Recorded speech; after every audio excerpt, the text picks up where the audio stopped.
Okay. Hey, everybody. It's November 20th, and I've got Charity, Lotta, and Rosalie with me, all phoning in. So you're just going to be looking at me unless somebody else gets on video. There's Lotta. Lotta's in the car, though, so he's not going to be looking at a screen. He's just going to keep looking Yeah, cool. I'm not driving either. I park, so that helps. All right. All right. That's a deal. So let's just do a quick round of intros based on who I saw join here first. So just a quick intro and then an update on how things are going on your end. We'll start with Lotta and then Rosalie and then Charity. So Lotta, take it away. Hey, thank you. I'm Lotta Thomas from Miami, Florida. I am focusing on developing a co-working space for veterans and small businesses in the Miami area. As an update, I just completed a conference in your area in Brooklyn. The GWA met in Brooklyn, Global Workspace Association out of Miami. It was an awesome conference. I was looking for funding. And by the way, most of the businesses that were there were also at Juicy. So there wasn't any new participants in terms of vendors. But there was a lot of conversation with regard to do you Uh-oh. buy versus lease property. And so that's all right now. Okay, cool. How was the experience for you? Uh-oh, Was it what happened? valuable? Oh. Yes, it was different from Juicy. They really focused on, the infrastructure and the co-working space. For an example, most of them had co-working space about 20,000 square feet. They basically said you're breaking even at 10,000 square feet. All of them talked about the community manager being, the most essential personnel. Tony, I got to tour WeWork in Brooklyn by the Brooklyn Bridge, Uh-huh. and I mean, it was absolutely awesome. I was surprised to see that they were giving away beer, every day they had beer on tap, and pretty much any and everything you wanted, in a co-working space they had with regard to, food and the different variations in terms of how they use their space. A lot of glass. I mean, a tremendous amount of glass. So, Yeah, we're gonna run out of beaches. each space being divided up. That was also surprising. Say again? Oh no, I was just saying they're gonna use up all the world's glass at this rate. Oh yeah, you're absolutely right about that. Yeah, absolutely right about that. So It was just we work with it's a completely different experience. Not a whole lot of emphasis on community building, though some was there, as opposed to Juicy. Juicy was focusing on, the business model in terms of community development, and but this had sort of a corporate feel, I would say, a feel. This is WeWork in Brooklyn, so that's all I have. awesome, Lotta. You're reminding me that I don't know if you saw in the news that WeWork is doing a veterans in residence program.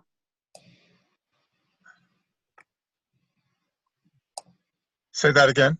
WeWork is doing a veterans in residence program. I don't know if you saw that. All I heard was veterans in residence program. WeWork's running a program, a veterans in residence program. I'm not sure if are you aware of that? I did. Yeah, I did. Yeah, yes, I saw that while I was at the conference. Right. In fact, the WeWork, those were at the WeWork table. They didn't know anything about it. Yeah. And I showed them the USA Today article that was I think it was last week. Yeah. Yeah. So they made this announcement on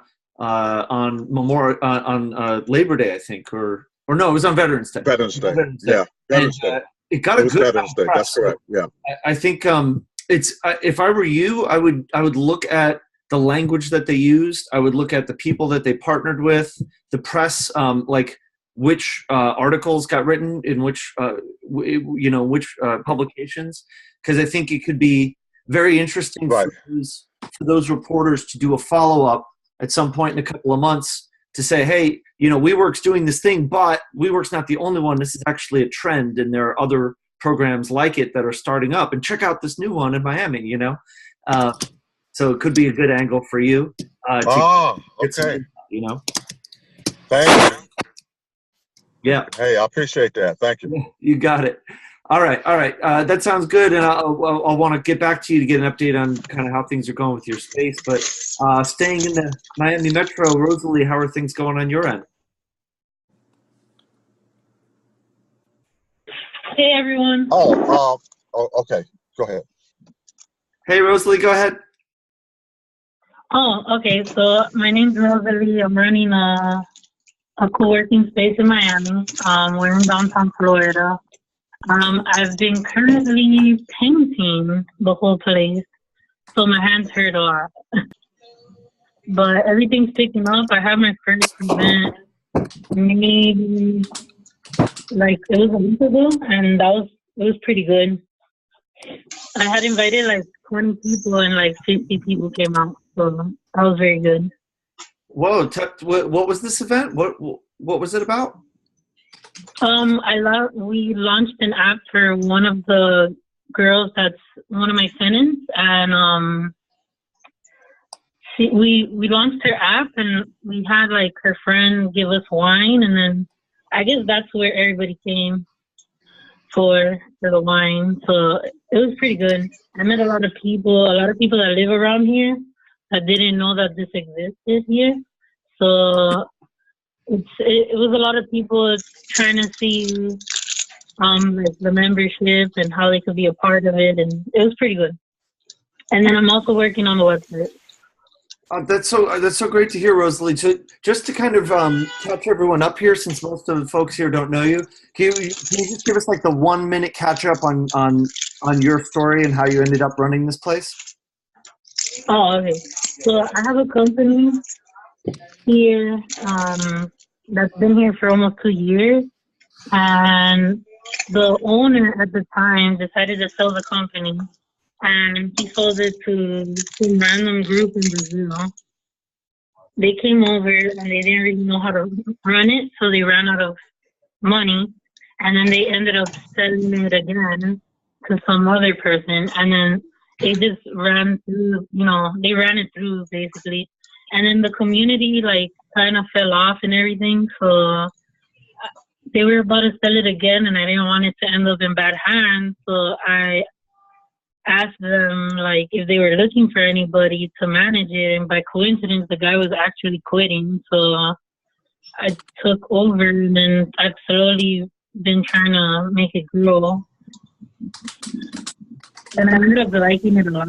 I dedicate most of my time to it, so it's been pretty good. Yeah, so Rosalie, I think it's an amazing story, and just for everyone else who's listening, it's pretty crazy. This is a community that was doing very well.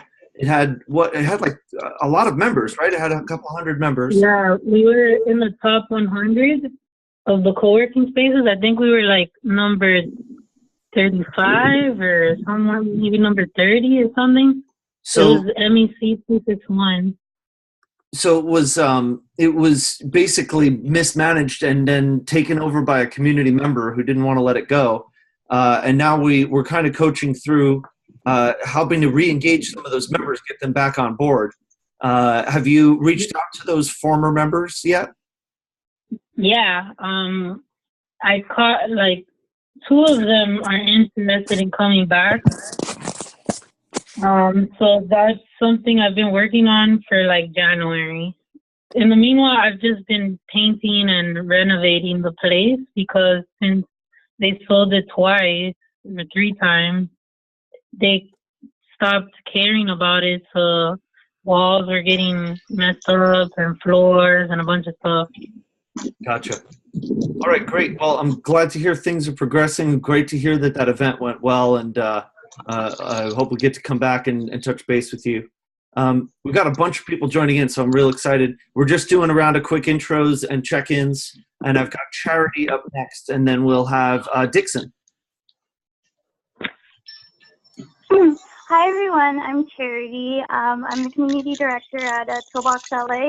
So we are it's basically a co-working space with a focus on product innovation. We have a maker space and a lot of tools and resources for people who are actually having a startup related to products.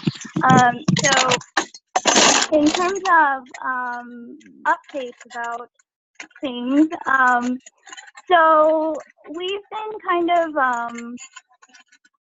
been doing events back to back. So we had Kickstarter do a presentation in our crowdfunding group that I mentioned previously. So that was really cool. We also had Kings from Nigeria come doing a Tech for Africa event. Also had Code Day. We had a 24-hour hackathon with students who slept over, which was really cool.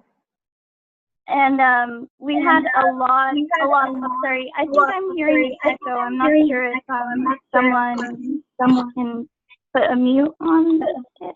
I'm not sure. Nope, okay. I'm just gonna mute and everybody. So, okay, that's fine. So we've had a lot more events, more than just that, and I think for us, while doing the events, we also told our members that we are going to be that we were going to be completely done with the building at the same time.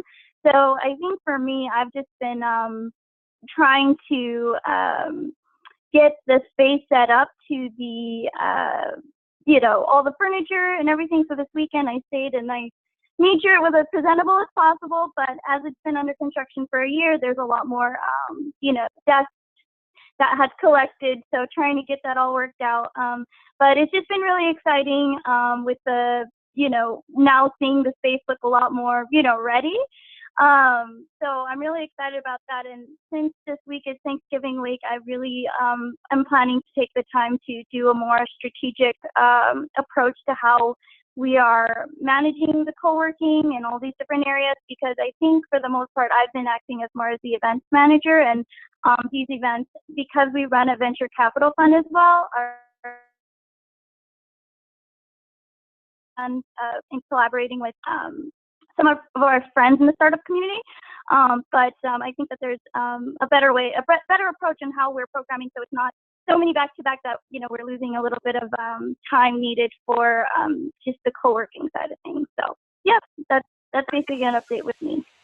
Awesome. Thanks for sharing that, Charity. And we can definitely talk about program design over the course of a period of time. There's kind of a best practice for distribution of programs over a period. So you've got kind of something you can fit things into, so it's not kind of all over the place, because it can just be super overwhelming when you're trying to do all that stuff. Yeah. So, did we talk about the ruler rule yet with you, Charity? No. All right, I'm gonna send you a little worksheet on specifically around this, and that should be able to help you out. I should also say, I'm curious if anyone in your team is looking into the repercussions of the closing of Tech Shop. No, but that would look like something we need to do. Yeah, so you're familiar with Tech Shop? Yeah, yes, I am. So Tech Shop being a national chain of maker spaces that went out of business last week, rather abruptly, I'd say. And so there's a whole bunch of people who were members of those spaces who are being cast out. There's equipment being sold. I mean, there's a lot of stuff going on around the Tech Shop implosion. And they were California based, so I wouldn't be surprised if there was a Tech Shop in LA, and they do have a Google form for inquiring about acquiring assets of the company. So somebody higher up, so whoever is in charge over at your place should definitely be looking into how to talk to former members, how to acquire some equipment, whatever you can do to kind of get a hold of some pieces from that. Because I know there are a lot of people really sad about it. Okay, that's really great. Our makerspace within a facility is actually run independently, but we work together on some things. So yeah, I'll make sure that they know to like get some of that stuff into the makerspace. So All right. perfect. You're on the phone, right? So you're not going to see what I put into the chat. No, I'm So on the phone. I'll just follow up over an email. If I'm slow to do Okay. that, please remind me and I'll pass it along. Okay, perfect. Awesome. Dixon and then Jen. Hi, Dixon. Oh, sorry, I muted you. I'm muting you. Oh no, we're muting. Oh, we're playing tag. There you go. All right, you win. Okay, there we go. Sorry, I didn't know you could do that. So hi guys, we're in Colorado. I'm in Longmont, Colorado, outside of Denver. We started this space. It's an extension of a strategy that we've been doing for about 4 years. That started with a makerspace in Boulder, a makerspace in Longmont, then the co-working space here. We've been working on an expansion for we have about 4,000 square feet, and we're expanding with another 8,000 square feet. We got our certificate of occupancy on Friday, Tony. I'm still a little hungover. So, I mean, this is one big celebration. I'm literally exhausted. I can't talk. I heard somebody mention Code Day. You know, I mean, we do the Code Days every quarter.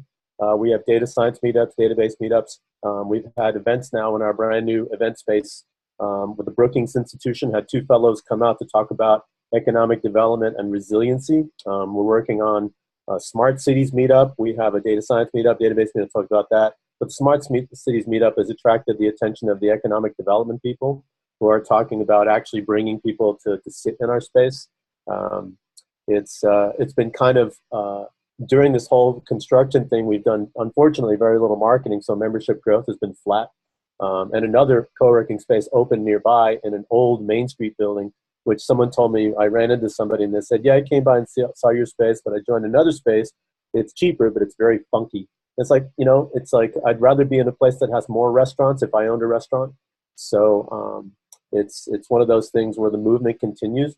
I heard the veterans thing. I've joined fairly recently, and before the announcement from WeWork, I've been working with the University of Colorado to help veterans join startup programs, and I've been recruiting mentors and reaching out to people that I know in the veterans community to get them to talk about how they can come out and work on their startups or work on their ideas while they're doing something else, and bringing that to the co-working space. It's just a lot of events, a lot of programming to come. We're going to pick our heads up and re-engage, really. I don't want to say re-engage, but that's being a little bit more honest than it's being quite honest. We really need to get back out of the construction mode and get into the community mode.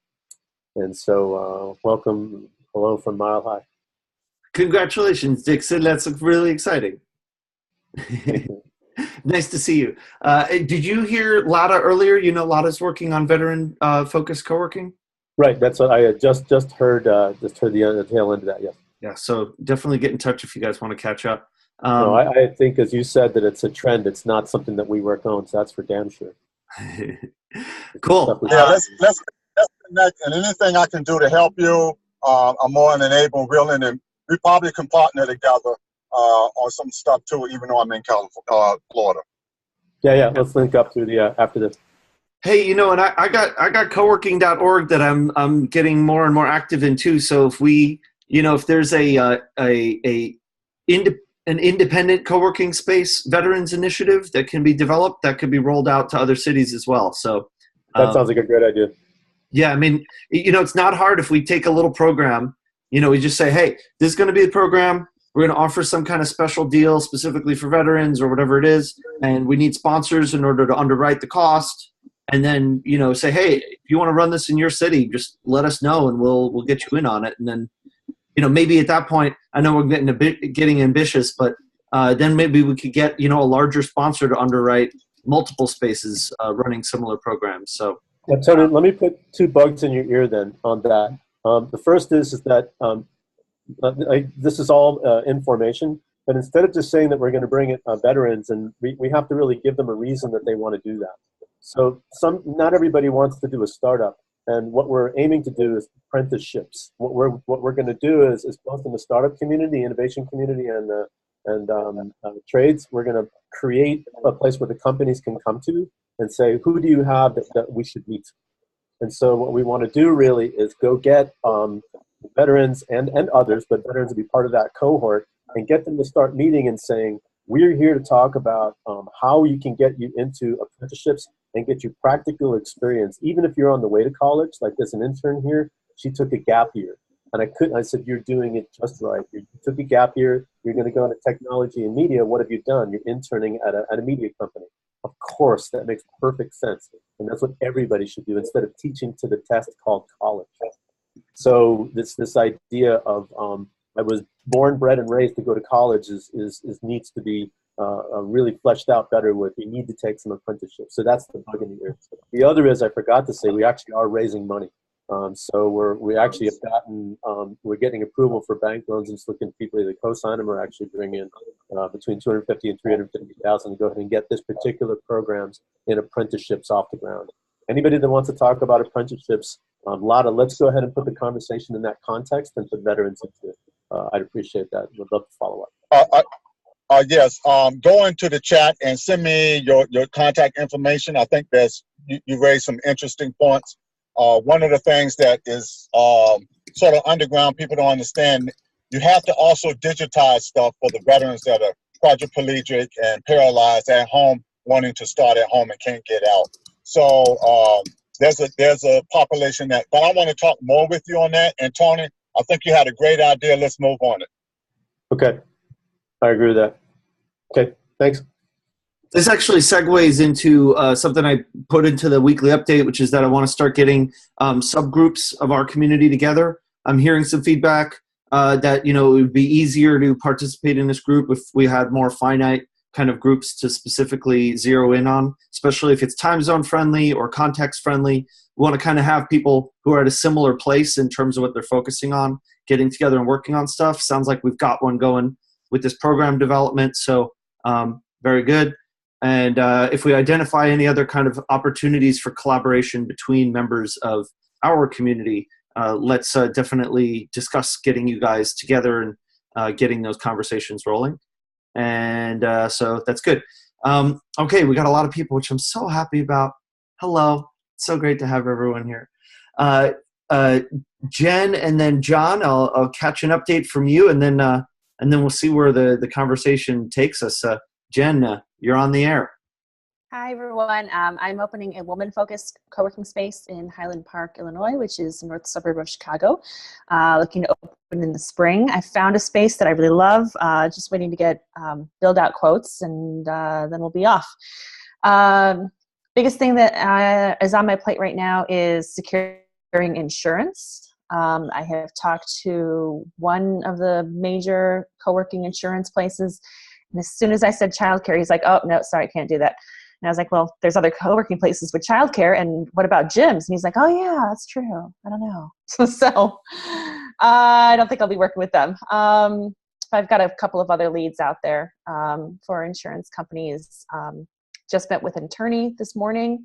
That's why I was a little late. She seems like a really, really awesome fit. So going to go with that relationship. And yeah, I feel like I'm at the precipice of when everything needs to just happen at once with the funding and the signing of the lease and the insurance and all that. So, trying to get ready for that. Hopefully it can all be done before the holidays. That would be lovely, wouldn't it? That's the dream. And when would you open the space, or what timeline are you looking at for that? I'd like to be open by May. Okay. If not a little before. So we'll see. Great. And do you know anyone who has experience running a daycare center? I do. So my ideal situation would be to partner with that person and have them just handle the entire childcare piece. Almost they could even brand it if they want. It would be like, I'm probably going to call our child care center Small House because we're day house. So that'll be Small House. Nice. So it'll be like Small House by whatever is the name of the company. So yeah, I'm talking to one person right now, and it's a little different than what she currently does in her child care space. So we'll see if it's a good fit. But yeah, I would like to partner with someone who understands best practices in terms of operation and design. Yeah, well, I'm also wondering how they do insurance, because maybe you start with the hard part. The office space isn't as bad, so how did she get insurance? How, how'd that work out for her? And then I'm also wondering if it's possible to have the daycare and the co-working kind of legally be separate dwellings, so they can be managed possibly, in terms of insurance. That's something that I posed to the one guy that I talked to. And I, like I said, I've got a couple calls out to some other insurance people. It's a tough week with going into Thanksgiving. Yeah. So it might be a little slow for that to happen. Yeah. But yeah, that's definitely something to consider. We're moving into that phase where we're just going to have to set expectations about what's going to be possible between now and 2018. We've only got about 42 days left in the year. So, and 2 major holidays, at least for us in the U.S. So, it's, I think we got to start thinking about, okay, what can we get done, and recognize that at this point, we're mostly laying the groundwork for stuff that's going to actually start happening once we hit January. So I'm glad you're setting the expectations accordingly there. Cool. All right. Well, awesome, Jen. Keep us posted on how it progresses for sure, especially if you have a breakthrough on insurance for daycare, because I know that would be valuable to some of us. Yeah. John, all right. Last but not least, how are we doing in North Carolina? Uh-oh, I muted you. Sorry. Okay, I unmuted you. Sorry. There you go. I wish I could do that with other people sometime. That'd be great. Do you ever Do you ever read the book Ready Player One? No. So it takes place in the future where there's a whole VR universe that everyone lives in, but there's also the real world. But whenever you want to, you just pop on the headset, and that's where everyone goes to school, and that's where everyone does everything, because the real world is terrible. And but in the VR world, in the school planet, you can there's no violence allowed. So violence just doesn't work, and you can mute people. You can just be like boop, and then that person, you just can't hear them anymore. So it's coming. Give it another 10 years or so. Anyway, sounds wonderful, but I think we all still have to live in the real world at some point. Yeah. We just pulled our permits last week and actually started construction today, demolition on our space. So that's a good feeling, other than now it's a lot of outflow for the next 5 months. But if all goes as scheduled, we should be open and operating by May 1st. That's the schedule we're looking at this point. Awesome. So we got 2 spaces opening in May on this call. This is great. Congratulations, John. This is really exciting. Thank you. Are you taking pictures? Yeah, fortunately, I think I might have told you I have an architect that's one of my partners. So that's part of their job, sort of before and after progress pictures. So I don't really have to do that. They do that to promote their own business, but obviously we'll use that in our marketing as we move along. Gotcha. All right. And in terms of engaging other people in this story as you're going, how are you involving people? I know you've been kind of connecting with some local meetup groups and things like that, but how's that progressed kind of in recent weeks? Great. We actually, after we signed the lease, there was an article in the paper about the landlord signing the lease with us, and then the paper followed up with me and did a separate story on my business, which has been wonderful. I've gotten a lot of exposure and probably more calls from insurance agents and telephone companies, but have gotten some interest already from some office users, which is good because there's a real lack of small office space in the market I'm in. So in working with the leasing agent on the space itself, because they're at a position where they don't really want to sign any leases under 1,500 square feet. So they're getting leads that they're passing on to me. So that's, I think we'll probably see our private offices lease up first, and then we can start going into our dedicated desk and our flex spots after that. Awesome. All right. Super great. I'm glad to hear things are moving on that front. It always helps when you've got people, when you're involving people in the process as much as possible as you go. So great. Absolutely. To hear. Awesome. All right. Well, we're 32 minutes into the call and we've just finished introductions. So that tells me that we're doing something right. I'm really glad we're catching everybody. All I want to open it up. There's a lot of different topics we could be covering. Everybody here is in some form of development. Even Dixon, you're running an existing space, but you're clearly, it's like beginner's mind for where you're at, and Charity, similar situation. So we do have a lot of kind of pre-launch conversation to be having. What's burning for you guys? What is something that's just on your mind right now that you're trying to figure out that you maybe want to bring up to discuss with the group?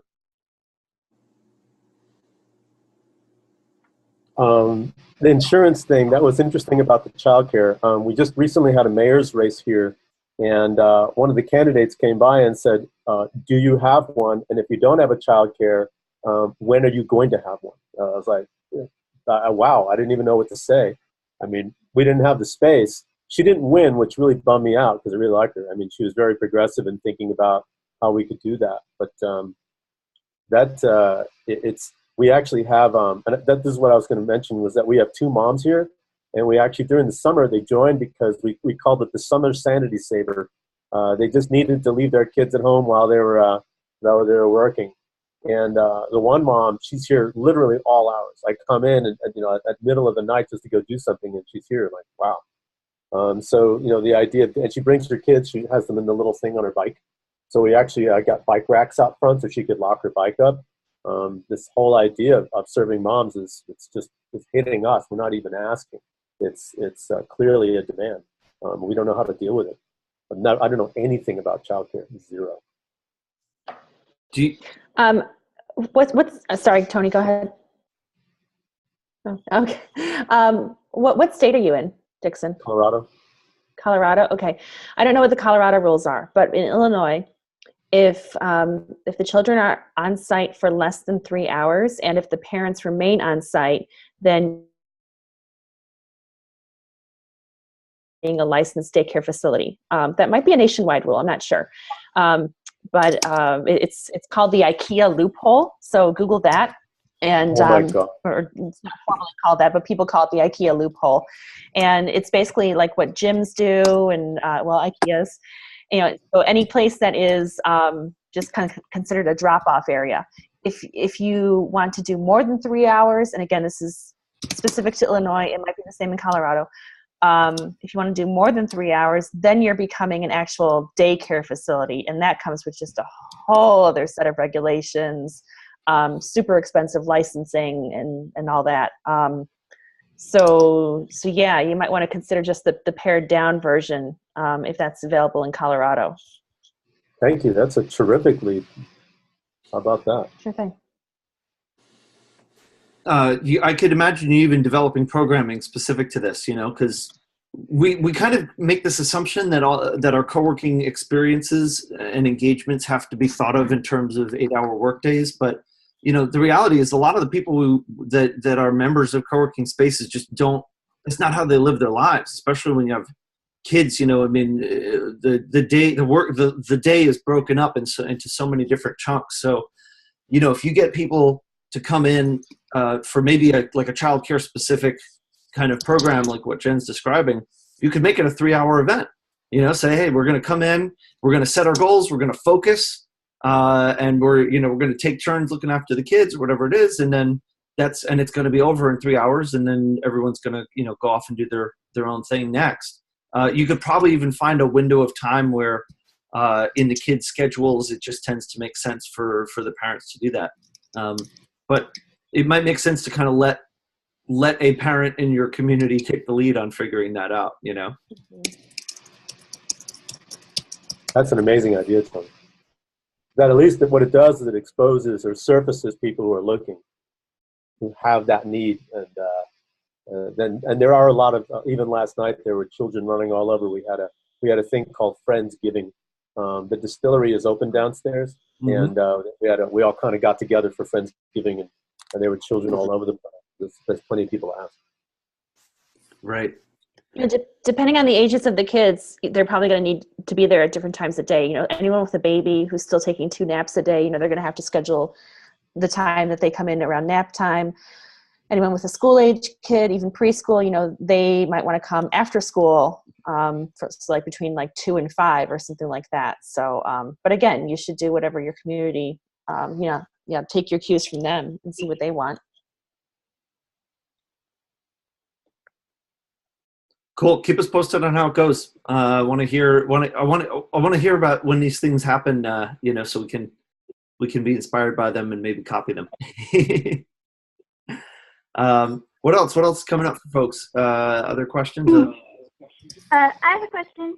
Yeah, go for it, Charity. Charity. So I was wondering, I know, everyone has different pricing levels and, it varies.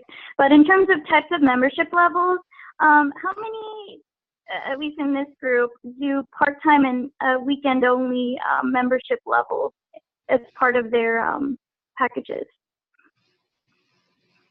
Well, we have part-time, so it's like a few days, 10 days, and then the whole month. We don't do it by the hour, but we noticed that other people are doing it by the hour, but I've never actually heard of a weekend membership. That sounds interesting. So you have it's part-time by what again? Sorry. By day. So we have it like 5 days, 10 days, and then the whole month. Oh, okay, gotcha. Okay. So they're on the order of like 100, 175, and then 300 for the whole month. But we actually now have, it's going to be a fairly large facility, and so that number probably stayed the same, but the value that they're going to get from it. And, Tony, it reminds me I should actually grab some kind of a video walkthrough and get that to you. Yeah. Okay. Does anyone else, can anyone else kind of like share a glimpse into how they structured their membership levels? I could tell you a little bit about nights and weekends. We hosted a program in New York called, it was originally called New York Night Owls, and then it became Night Hours, which was a funny story, but basically it was just every Tuesday night, and it started super late. It started 9 p.m. onward. There are ones that start at 6, but ultimately what it was a specific sub-community of people who wanted to co-work during non-business hours. And what we ended up doing was we had it basically be like a $10 charge for people to come in and work for, one-offs. And what we were working on doing, we never quite got there, was a package where we'd have people pay for a membership and they'd get access to the space during off hours as much as they want. The trickiest part about it was staffing, because it was a different community of people. We didn't necessarily know them, and it would have been really expensive to pay someone to do it. So what we did was we had people who basically volunteered to run it in exchange for membership. So we did kind of the same thing we did for the desk share, and we ran it in a very informal fashion. It was just kind of hard to keep them pinned down for long enough for the program to be sustainable. So what I would say is, maybe follow in a similar way to pilot the idea, see if people are interested, do it as a series of events, not dissimilar to the way you would organize a new co-working space. So part of the fun of this is that we get to reiterate these things as we go. Even as your space is open, you can build new co-working communities within your co-working community. And the nights and weekends co-working community is a perfect example where it's actually a different audience from your co-working, your standard co-working community. But you can kind of build it up in the same way, where you get people to, express interest and come in and try it out. And maybe the first one's free, or maybe it's cheap. And then if you can build a following, then that helps to justify the investment in making it a proper membership offering, and perhaps investing some staff resources into doing it. And you could also limit it. You could say maybe it starts out as a special event, but then over time it grows into something that people can depend on. But I would want you to be sure that it's worth your trouble first. So that's why I would want you to start with doing some programming first. If that makes sense. Mm-hmm. Okay, that's great advice. Cool. Anybody else have thoughts or questions regarding the distribution of memberships and how to handle part-time and those kinds of things? If that's the case, then all of you feel really solid on your membership offerings, which means I would love for one of you to tell us how you arrived at feeling so good about the distribution of membership offerings that you have. I'm going to grab my spreadsheet to go look at that. there's students, like new students or people who are just trying things. There are startups who they just want a few days. We have now we have on the order of 10 offices. So there are people buying the offices. We actually have a big question coming up because someone's telling us you can't rent offices in co-working space. So here's a question. You can't rent a co-working space office and say you're not a landlord. I'm like, what are you talking about? Basically what I wanted to do was you are paying a $300 membership and then you pay a premium to get the office. So you didn't really rent an office. You have a membership, then coincidentally you have behind a locked door. And the lawyer is arguing with me that I'm flouting the landlord, the whatever it is, Colorado Landlords Act or something like that. I'm like, I don't even know anything about what that is. So so if one guy, the way it would go is like, this office can carry 2 people, so you have to pay 2 memberships plus a premium. That kind of thinking. So this one carries 6 people, you have to pay 6 plus a premium. And he's like, nope, you have to have a lease. So that's about to happen right now. We have to go and fight that fight. So besides that, though, throughout the Boulder area, I mean, it was like, what, 275s, Tony? I mean, you would remember more than me, kind of like what a desk was. Anywhere like $400 to $600 for a desk in Denver. You should see the co-working spaces in Denver. They're mind-bending. Like an entire 2 floors of a parking garage turned into the co-working spaces, complete with the funny columns that look like this, throughout the place. But their big problem is that they have huge HVAC problems. They can't keep the upper floors cool, and they can't keep the downstairs ones hot, warm enough. It's really goofy.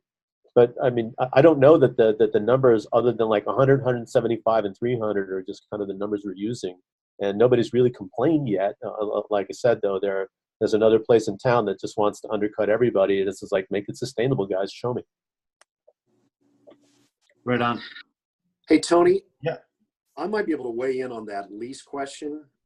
Having been in real estate, in each state has different laws, but you probably just need to go to your real estate commission. You can probably pull it up online and see what the definition of a lease is. But in North Carolina, if there is a start date and a termination date with compensation being paid during that term, it is considered a lease. So I think you just need to look up to see what the definition of a lease is in Colorado. But like I said, if there's a start date and an end date, they're going to probably look at that as a lease, even though you're defining it as a membership. So I don't know if you could categorize it as a membership for a certain amount of days or months, maybe you get by, but it's probably a question for an attorney to look into. Yeah, I mean, I don't doubt that they're right. It's just hard to figure out then how to do it. It makes it different. Mm-hmm. Not what I expected. I think if you're going beyond 30 days, then you're going to somewhat be looking at a lease under any definition. Yeah, I think you're right. I think they're right. It's just, it kind of took me by surprise, and, especially having to hire a lawyer. It's like, no, I don't want to do that. Thanks, John. I appreciate your insight. The problem with sticking it to the man, Dixon, is that eventually you become the man. No! But, sir, aren't you the man? That's right. Now you're the landlord. Haha. Bummer. Sorry. So I want to talk about something that I worked on in the Co-working Europe conference last week, which is an effort in conjunction with coworking.org to highlight co-working spaces that are doing something other than renting workspace, in part to shift the narrative a little bit. One of the things that we know is that we know that good co-working spaces, worthwhile ones that stand out from just the office rental spaces, are different. They're fundamentally different from the guys that just want to rent space. But it's hard to communicate that when all you're communicating is we're all about community and we're different from the rental spaces. But when the call to action is basically still to rent space, it's hard to distinguish from the guy across the street. And so what we want to do is we want to create more awareness of the activities that are happening in co-working spaces that people can know about and be invited to join in on, such that the conversation slowly can be shifted away from the engagement being about renting space to being one about participating in things that happen in the space. And so to grow this awareness, what we want to do is do a round of indexing and promoting of things that are happening in co-working spaces that you can go and join that are free or affordable that we can publish for January. So we want to put that on coworking.org. We're going to have a little form, and we're going to have people basically submit events that they're going to be doing in January that are free or cheap that people can attend, so that we can have a big old directory of cool stuff that's happening in co-working spaces that is very visibly and obviously and inarguably not just renting office space. So if you are if you're interested, I'm gonna follow up with it once I have a little bit more detail on how it's going to work. But I would love for every member of this group to have a program ready to go for January that we can add to this in December, so that we can make a nice big statement as a group. Which is a segue, by the way, to what I think we need to be doing right now, which is getting ready for 2018. As I mentioned, we're kind of getting to the end of the year. And this is going to be a time when, those of us who are operating spaces are going to probably lose some members. And, in January is going to be a great time to gain some new members. And I know almost all of you are not actually operating space just yet, but that means that January is a time for you to be gaining members of your community who will become paying members of your space once you have a space. So January is a great time if you want to build some momentum for your co-working space, to convene people, to get a program started and start to build some momentum to getting people who are going to end up being your customers. So since a lot of you are in the same position, we can definitely coordinate some of those efforts. So if you're interested in that, I'd love to have you along for that conversation. Hey, Tony, I have a related question, something that I've been thinking about with memberships. Do most places give their members the flexibility to do like a vacation pause?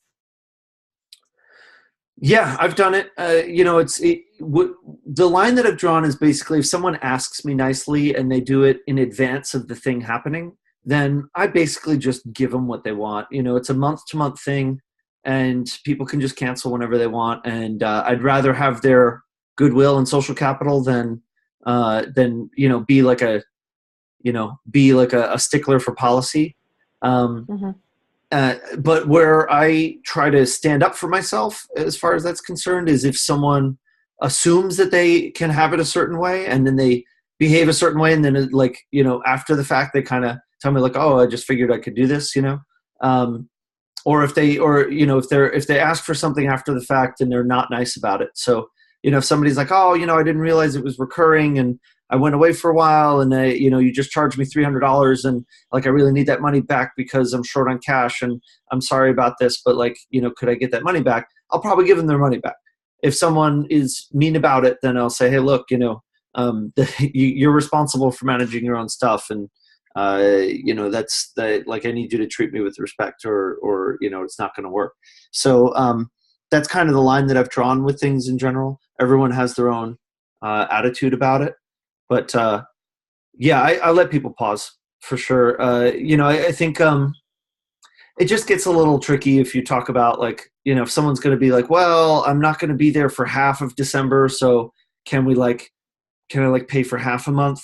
I would say no. Pay for the month or downgrade your membership, or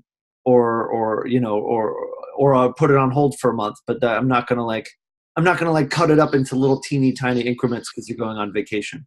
That's the gist. Yeah, that happens around here. People disappear for the second half of December.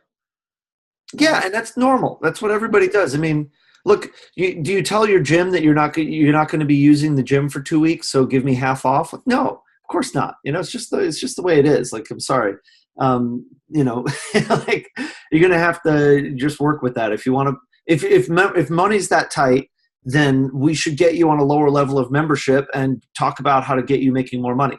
But that's honestly, if we're talking about aligning ourselves with the customer, if they're talking to you and saying, hey, I want half a month off, or some ridiculous request that's kind of annoying. To me, that's more of them telling you that they're struggling. And I'd more want to sit down with them and say, okay, let's talk about what's going on for you. First of all, like why, what's happening in your business? Where are you at in terms of your client flow and things like that? And see how you can align yourself with their need for business growth. Because it might be like, hey, they're short on cash. Sure, we can work with you on a cash situation. We can defer payment. We can downgrade your membership, whatever it is. But let's talk about what's going to get you back on track. Because ultimately what we'd love is have all our members be really successful, making lots of money, and then they're more than happy to pay the full-time membership. And the ones who are doing really well, for the most part, unless they're cheapskates, are not going to sweat a couple of weeks in December. And in fact, the ones who are doing really well are happy to pay, even when they're not using the space, just to support your business and help keep you in business. I've had a number of members who did very well, who stopped using the space, but they kept paying the membership purely out of philanthropic motivations. So I would say that's the beautiful part, right? Is if we can align with them and talk to them about it. And that's how it comes down with so many situations in the co-working world, is just treating people like people, trying to get to know them better, understand their situation better.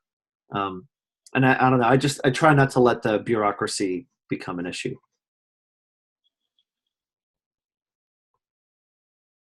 Oh, John, you're muted. There you go. Why don't you send us some of those philanthropists and we'll sell them some virtual memberships. That's very good. Very good. Yeah, that's you got to make the connection in person first. That's really where the magic happens. And then once you change someone's life, then they're grateful forever. So it's a matter of having those moments happen. And this is something you can do before the space opens. When I opened my co-working space, I had already been community building for a year and a half, hosting events, hosting hackathons, co-working stuff, hosting happy hours, introducing people to each other. So there were people who had already benefited tremendously from being a part of my community, such that by the time I opened the space, they were already grateful for what I had done for them and willing to support what I was doing to kind of show their gratitude. So, it's just another tick in the box of doing good stuff. Tony, so Yeah. I have a question. So I know you mentioned right now that you have been, community building for about a year and a half before you actually opened the space. And of course, that's the best approach to build your community prior. But in cases where, for instance, where I'm at, how I was hired on and they were focused on their accelerator program and their venture capital fund. So they didn't really spend the time building the community and instead focused on the construction of the building first. So in cases like that, and where, now you're opening a space, you don't have that quote unquote community built yet, although you maybe have like a smaller subset. How do you feel about, or what do you think, or just general ideas of, trial memberships just to get more people involved at the onset as you're still building that community, so they have, the groups moving forward and then charging full price? I'm just not sure, because right now we're charging full price, but we actually haven't built that community fully out yet. So just wondering your thoughts and tips and in this backwards way of doing things. Yeah, it's honestly a very common thing, and I've had to dig myself out of it, where I fell into a rut and had to figure out how to recruit members when I already had a space, and I needed to kind of reboot the culture of the community. So it's something we all have to do. We have to constantly be revisiting how to keep the engagement fresh, and that's why I have a strong opinion that we should be focusing on programming as opposed to space, because a program is something that can be refreshed, that you can have people come to, that has a starting and an ending, that gives people a reason to show up at a time to participate in a thing.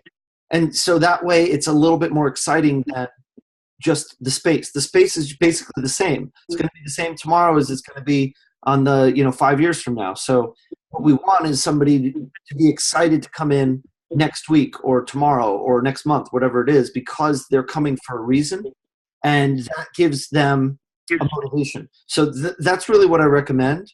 I think that you can definitely offer price deals. It's not hard to offer some kind of a deal on, a percentage off or a number of dollars off your first month, your first 2 months, your first 3 or 6 months, even if if you really think that that's worth it. So yeah, you can do it. I would just say, I wouldn't count on that on being a super motivator. That might be the thing that pushes an interested person over the wall into deciding, okay, we're going to do it, but we've got to get them interested in the first place. So I would say, do that, but also consider what you can do to give a person a reason to want to come in and participate in a program that's happening in the space. Mm-hmm. Okay, cool.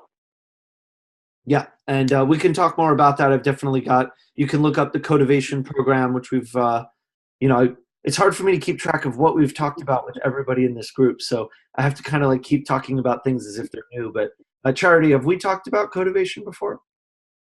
No, and I remember there was a meeting that I called into that was supposed to be on programming, but then I called in and I don't know if the number was wrong or something, but I waited for a good while and the meeting actually didn't start. So I don't know if I missed that one or if it got canceled, but yeah, that might have been maybe you guys talked about it and I just had the wrong number or something. Yeah, sometimes the easy thing for me to make the mistake is to put in the wrong meeting link, because sometimes I copy and paste and I've got the wrong link. So if that ever happens to any of you, please just email me or text me if you have my phone number, because I definitely want to make sure. I don't, if you're hanging out and you're supposed to be on a call, let me know. I don't want to lose anybody. Okay. But I'll tell you about Codivation. It's, if you look it up in the toolkit, you could find a bunch of information on it. And you can go to codivation.co and you can kind of learn a little bit about it. But it's a program that I ran in my space to attract members, and it's been very, very effective. So I'd highly recommend that if you're looking for something to try. Okay, cool. Cool, guys. Well, this has been fun. We're going to do this every Monday up through December 18th. And then we'll kind of see how things go over the holidays. But Christmas Day and New Year's Day are both Mondays, so we won't be doing calls on those days.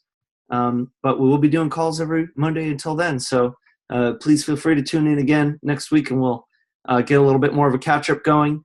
And looking forward to seeing what we can do as far as cohorts as well. Always, Tony. Thank you very much.